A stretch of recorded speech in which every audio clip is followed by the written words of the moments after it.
Our guest is Sue Seitler, and she is the owner of Vine Lash Beauty Co. Sue, thank you so much for being with us today. Thanks for having me. Yeah, I'm so excited to chat with you today and learn all about you and your business. So really appreciate you making the time, especially during the busy holiday season, to chat with us. Glad to be here.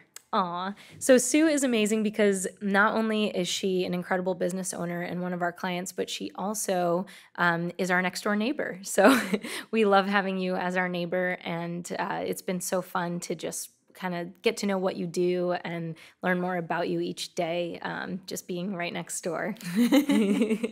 So let's start out today by you just telling us a little bit about you, who you are, what you do, and how you got to where you are, because your story is so cool, and I can't wait for everyone to hear it. Thank you. My story is actually one of those cliche, kind of ironic stories where I was little, and when I was very young, I always told my family, my friends, that I wanted to grow up and I wanted to be a model, a dancer, a singer, an actor. I wanted to do people's hair and makeup. I wanted to do it all. So then, obviously, down the road, back in 2004, I started working in a hair salon. And then I didn't start going to hair school until 2005, I want to say, maybe 2006. And then I graduated from hair school in 2007, I believe, got my license in 2009. And then in 2010, oh, no, wait, sorry, let me go back. 2008, as far as like where my goals were as a child. Yeah. 2008, I started working at Home Shopping Network. So how'd you get that? Like, how did you just fall into that? So the salon that I worked at the time I was a receptionist. Okay. And we had an esthetician that worked there, and she did services on this lady who was the manager of the model department at HSN. And so one day the esthetician said, so-and-so's coming in later today. Do you want... She's this awesome older Bulgarian lady, and she would say with her accent and everything, like, do you want me to tell her about you? And I said, of course. Yeah. So she came in, and she had me stand up behind the desk. She's like, stand up. She had me turn around, do a little twirl. She looked at my hands, and she handed me her business card, and she said, okay, just call me and we can set up a time to meet. Whoa. So I went in, I met with her, and I didn't think that I'd be hired on the spot, but I was. Well, look at you. Of course you were hired on the spot. You're stunning. So I started at HSN in 2008. So what do you have to do there? Sorry, I'm like so curious. Yeah. So like, what does that mean being at HSN? Like, what does it entail exactly? So they just recently stopped doing 24-hour live tapings, but I've been there for almost 13 years now. Wow. For the longest time that I was there for, they were doing 24-hour live television. So we would get these crazy shifts of, like, especially starting out as a new model there, you would get the 3 to 5 a.m. shifts or the 1 to 4 a.m. shifts. Whoa. And your on-air shifts can be anywhere between 1 hour to 3 hours tops. Okay. I think they don't do 4 hours. They might. But it's kind of rough in the beginning. You got to kind of start out small and then work your way up to like the daytime hours. Geez, and how are you supposed to look good at that hour? Like, Yeah. And that's the thing too, is that at HSN they have these, it's called a Today's Special. It runs from 12 a.m. at night till 12 a.m. the next following. In our terms, we call it a TS. So usually in the model's room, if we're like, okay, I'm doing a TS today, they're like, oh my God, I feel sorry for you. But those shows are the crazy ones where I've literally been there for 36 hours straight. Whoa. And you're either sleeping in your car, which they no longer allow, or just sleeping anywhere you possibly can. So what have you sold? Like, what are some examples? Clothing, all kinds of clothing, bath and body stuff, makeup. I've sold a blanket. I've sold Xboxes. I've worked with a lot of amazing celebrities too. Oh, that's cool. Jessica Simpson, I did her premiere. Wow. Cyndi Lauper, I did hers. Wow. Serena Williams, Gabrielle Reese, Sally Hirschberger, who's hair. Uh-huh. I mean, just like the list goes on and on. Wow. So That's pretty cool. It is pretty cool. So But that was like your career path. Like you yeah. were a receptionist and now you're basically a movie star. I wish. But yeah, so then starting at HSN, I then went, because in my mind, I'm like, okay, I'm officially a model. Yeah. I'm working on television. Yeah. So then I kind of ventured out into some agencies and got started with them and started to do ads for like the Tampa International Airport, a bunch of other ones. There's just so many to name. But then again, going back to like the beauty industry, I got licensed in 2009. And then working at that hair salon, I started doing hair. The owner of the hair salon, his wife was Michelle Phillips. She did makeup for Channel 10 News. Oh. So I kind of got the in with her as far as like doing makeup. I did some freelance stuff for commercials, documentaries, weddings. So it's interesting. So you were the star sometimes, like actually on film, and then you were also getting other people ready. Like, so you kind of saw both sides of it. Yeah. That's pretty cool. And I've always loved the behind the scenes of everything. Interesting. So yeah. But it's interesting that you're good at both, because I feel like you'd be one or another, you know? Yeah. Thank you. Yeah, that's pretty cool. Again, I think that if it's passion driven, then it's going to be amazing. Yeah. But if there's no passion behind it, it's just going to be a dead end road. Mm-hmm. Yep. But yeah. Totally agree with that. Wow. So now you're doing all this behind the scenes stuff. And were you still doing hair and HSN and all that at the same time? Yeah. As soon as I started HSN in 2008, it just never stopped. Wow. I mean, even to this day, it's still an ongoing thing in my life. Wow. But yeah, so going back a little bit to leading up to like the Vine creation. Yeah. So I left the hair salon and I left the hair salon just doing freelance makeup. Cool. And then it went from there to, well, I'm really not getting a lot of clients right now. And then I went to bartending. Yeah. So I was still doing HSN. I was already used to the late night hours with HSN. Yeah. Went into bartending.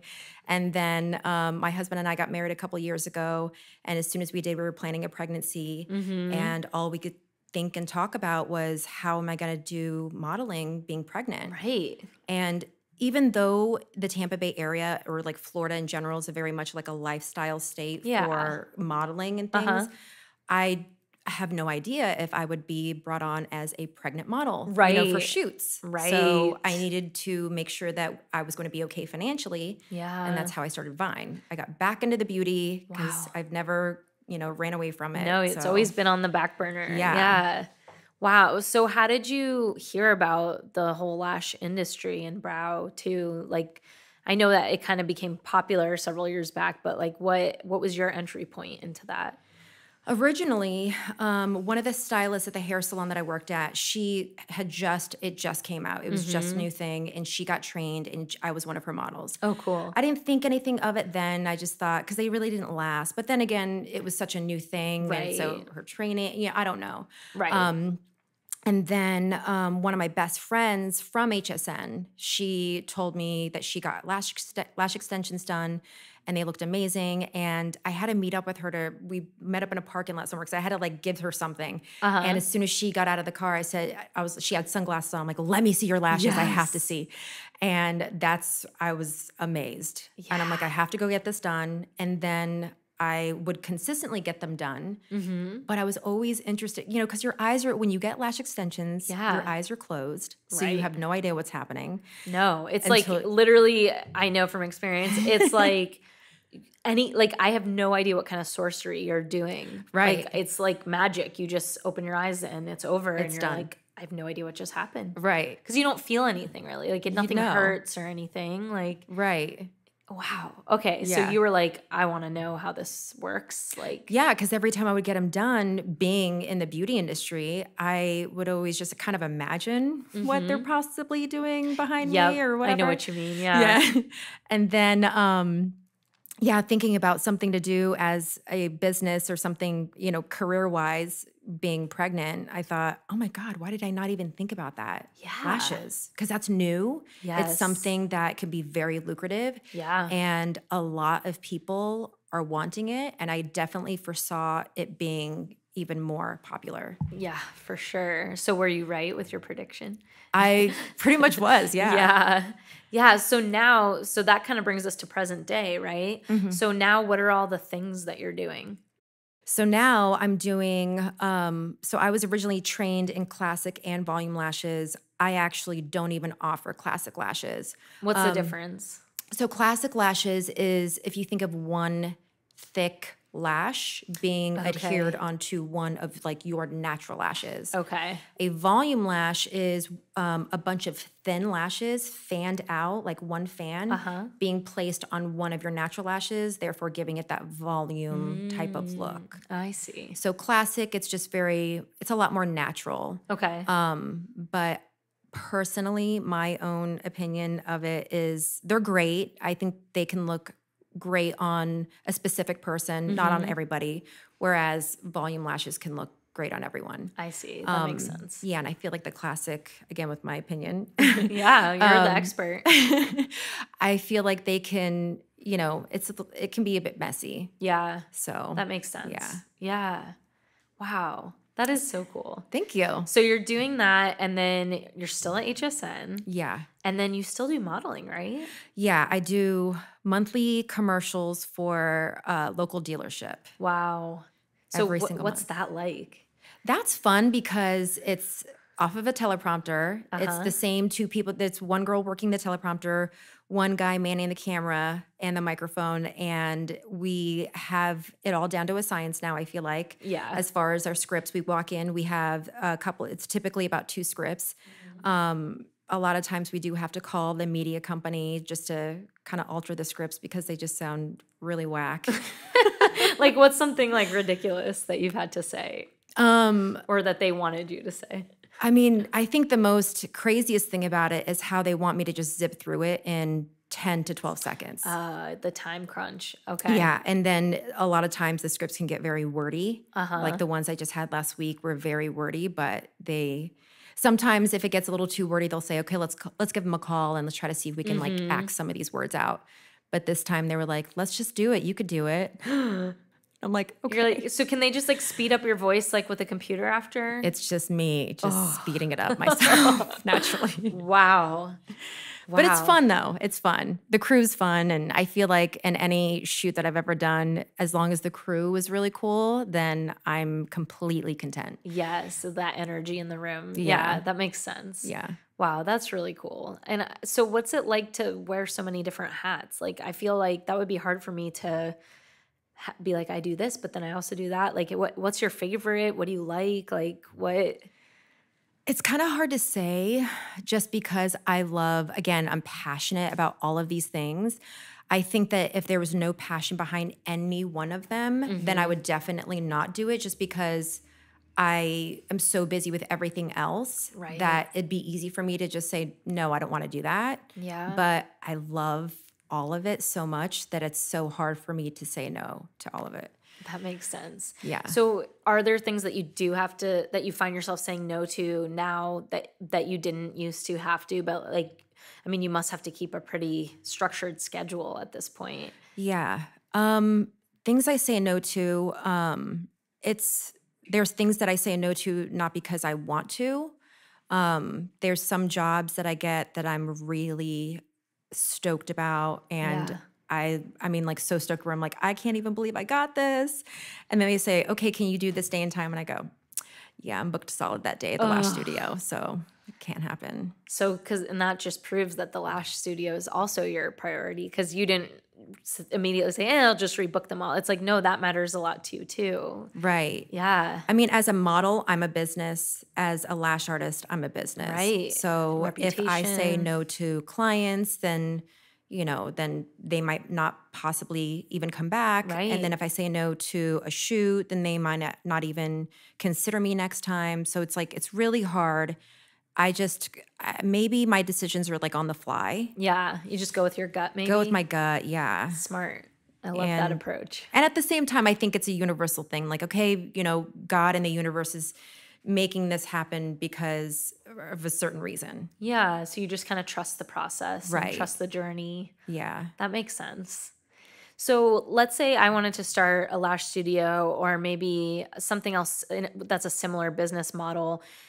How do you go from taking the class and getting certified to now having the most beautiful studio, which I can't wait to take a tour of in a few minutes, and having a client list? And I mean, I see you telling people like the holidays are coming, you better book ahead. Don't forget, don't like it's not my responsibility. Like you better remember because I'm booking up quick. Like, I mean, wow, like you are just really crushing it. So how do you do that? So starting from the beginning, I mean, I started out getting trained in lashes. But first and foremost, you have to be certified in by the state of Florida Okay. with cosmetology or esthetician. And I already had my cosmetology license, which I held Okay. on to. Okay. Specifically for something like this. Right. And Smart. then I got trained in lashes. And I mean, at first I just thought, okay, I'll just work for somebody. And I have a friend who is also a lash artist who just kept hyping me up saying, you don't need to do that. You can do it on your own. And she Oh, started to give me all of the information I needed to start my own business. wow. And I thought I was a little crazy for just starting out straight out as like a business as opposed to Right. like a lash artist. Yeah. And I did go work for that same friend for a few months, which Uh-huh. I was able to gain, I would say, like a handful of clients from her. And I went from there. I mean, a small handful of clients to starting my own business. But Yeah. I feel like making it successful is just staying on top of with everything, like marketing, just constantly trying to not necessarily rebrand myself, but you know, do what I can to stay on top of like the trends and Yeah. everything. All that research Oh of my what's coming gosh. next and all of that. Yeah. So, yeah, so as you're not just, a lash artist, you're also a business. So, as a business, what other things do you have to deal with? Like just the little things. Like I see you carrying like big things of like white sheets every day and Yeah. stuff. Like it sounds like there's a lot of moving parts that you have to think about. Yeah. I mean, I'm sure you know that it's just, it never sleeps, No. like nothing about your business ever sleeps. Mm-mm. It's a lot. I mean, Yeah. it's very rewarding, but it's, not everybody's cut out, I think, to be a business owner. Right. We've talked about that. There's different personalities. Yeah, yeah, I definitely believe that. There's some people that you think are just born to just work for somebody, which is Mm-hmm. great, and they can be Yeah, very successful, extremely absolutely. successful at it. But then there's other people that you're just born like, I need to just do my own thing and have my own business. Yeah. Do it your way. Yeah. Yeah. And you've had events before too. And I know you've had a few different locations and now we're so happy that you're here and you had an event pretty early on. How did you come up with the idea to do events? One of my clients, who's also a friend of mine, she does Botox, Okay. and she's an injector certified and everything. And she always tells me about when we try to schedule her next appointment, she's always bringing up, oh, I can't, I have a Botox party. Oh, I can't because I have a Botox party. And it made me think, how have I not done that yet? Yeah. So what And is a Botox party? so she comes in and she's I'm got so her. young that I wouldn't know, I wouldn't need that. Totally. So. You look great.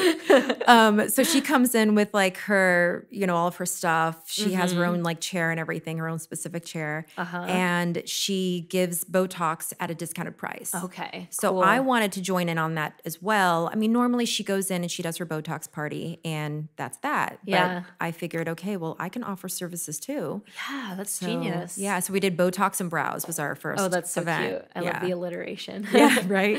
So that's so cool. So did you get any new clients from that or was it all kind of just people you already know?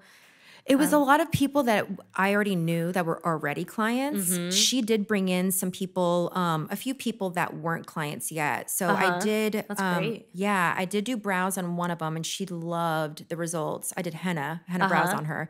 She loved the results. She took my card. She said that she would be in touch. Nice. Yeah, so it was nice. It was nice meeting new people too. Yeah, and showing off your new space too. Right, yeah. So are you going to do more events, you think, in the future? Yes. We already actually planned our next one, which is Friday, February 12th. Oh, perfect. Yeah. Oh, that's our perfect next- for Valentine's Day too. Exactly. Yeah. Yeah. Well, that's so fun. So tell me about the future of Vine. Like, what are your goals?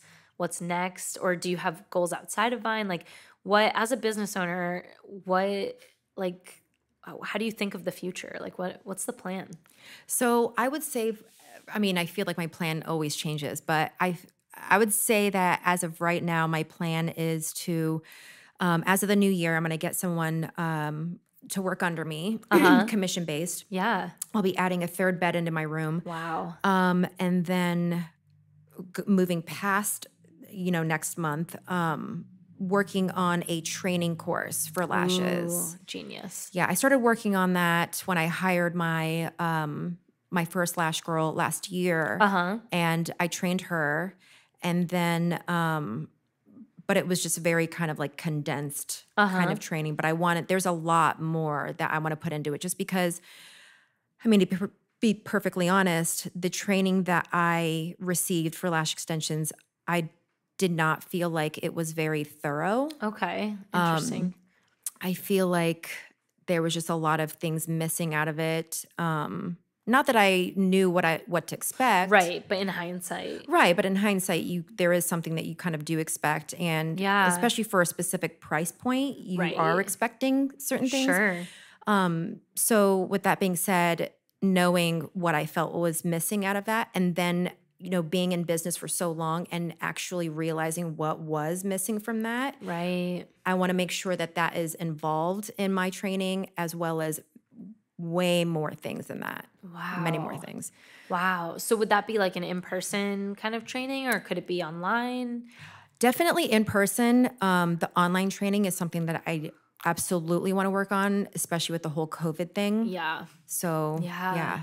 Oh, wow. That's some exciting goals you have for the business. Thanks. It's really cool. So I know this is nerdy, but we always try to come up with an accounting topic too to talk about. So I was thinking of a great topic for us today would be talking a little bit about trading services, because I know we are currently in a trade so that I can get amazing lashes and you can get amazing tax returns. Yes. And I know I've had lots of clients in the past confront me about trades, and some have gone great and some have been things that I really wish I hadn't done.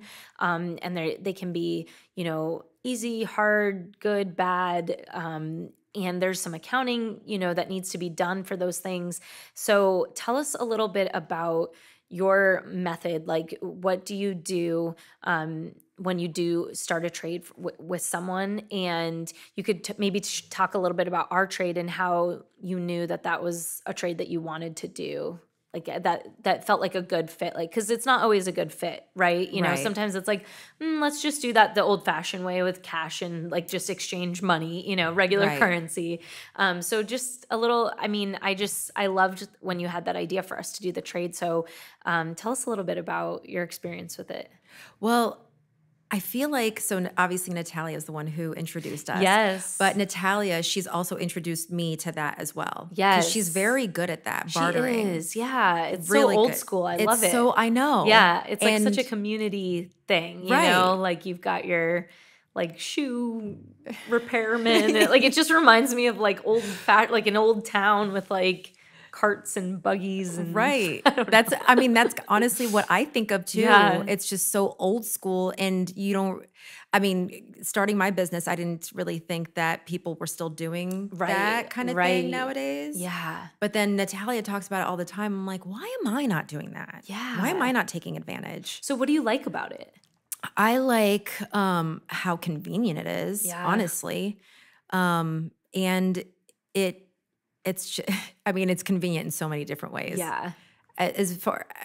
For example, the girl who does the Botox, her and I trade. And I'm like, oh God, that's so convenient. Yeah, right? It really works out. Yeah. I give her lashes, she gives me Botox.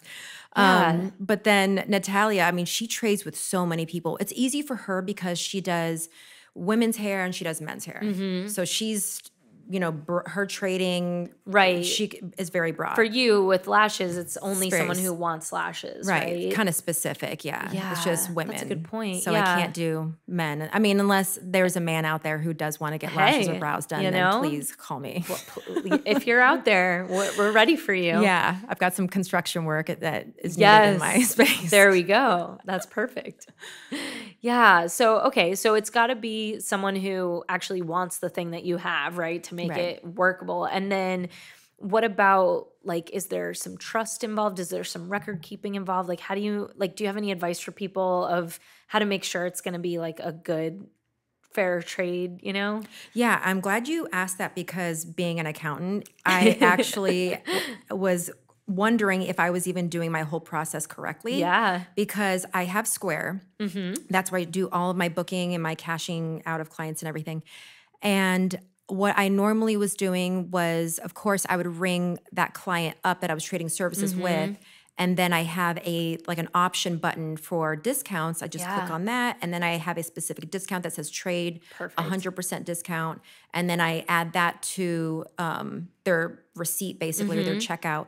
And so obviously it totals out at zero, but Right. it still shows, if I were to click on their name in their history, it would show this amount, this is what the service that they got, and when they got it. Right. So I love that. Okay. Could you run a report that shows all of the people that got that discount in a calendar year or something, like just all the trade? Like, could you go to history of discount, 100% trade discounts and see like everybody who got that?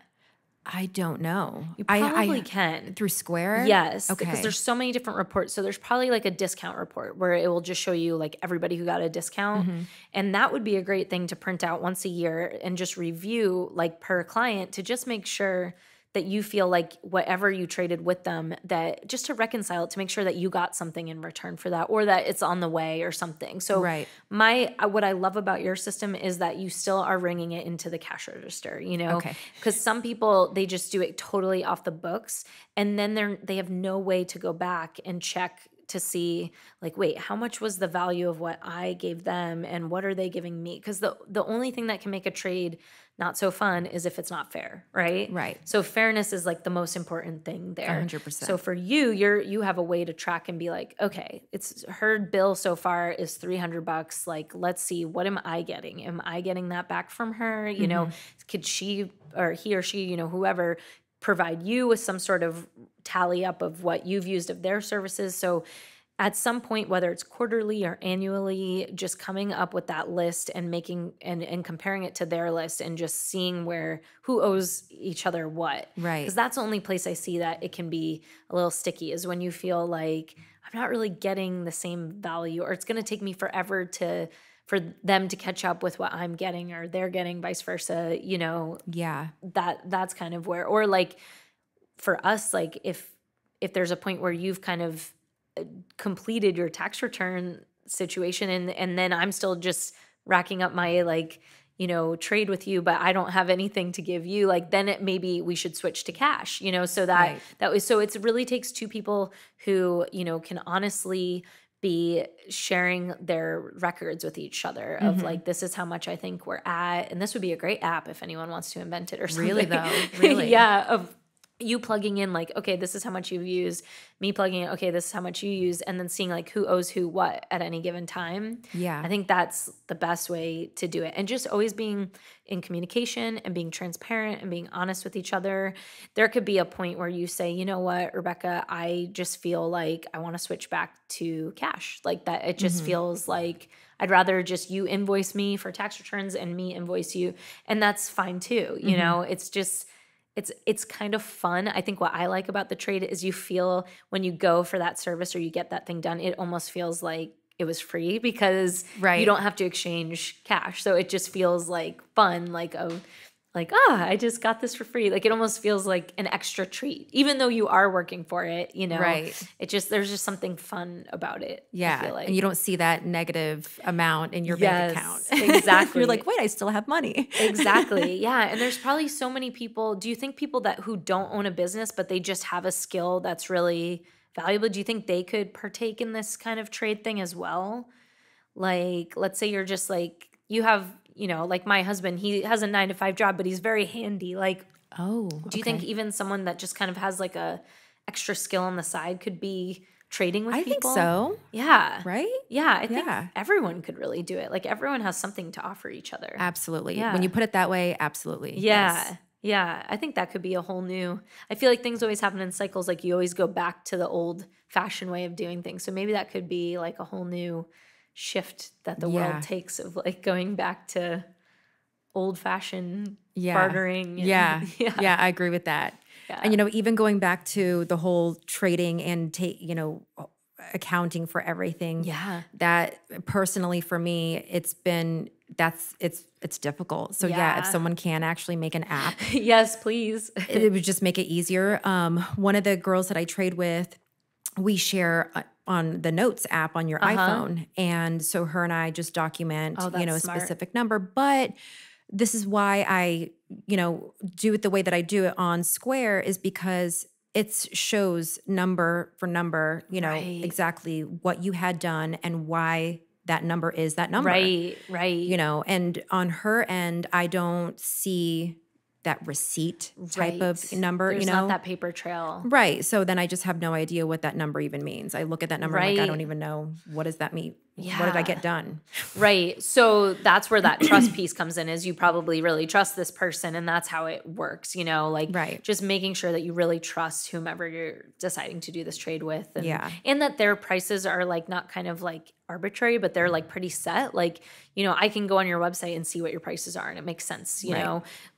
Same here. So someone who it's kind of a gray area of like they don't really know what they charge or it kind of is very case by case, like probably before the trade starts, it's important to figure out like, can you please quantify what I'll be Yeah. getting so that I know that it fits into my equation and all of Right. that. That's a great way. Yeah. Yeah. Yeah, I love that. This is such a fun topic because I don't feel like anyone really talks about this. So No, right. yeah, it's so cool.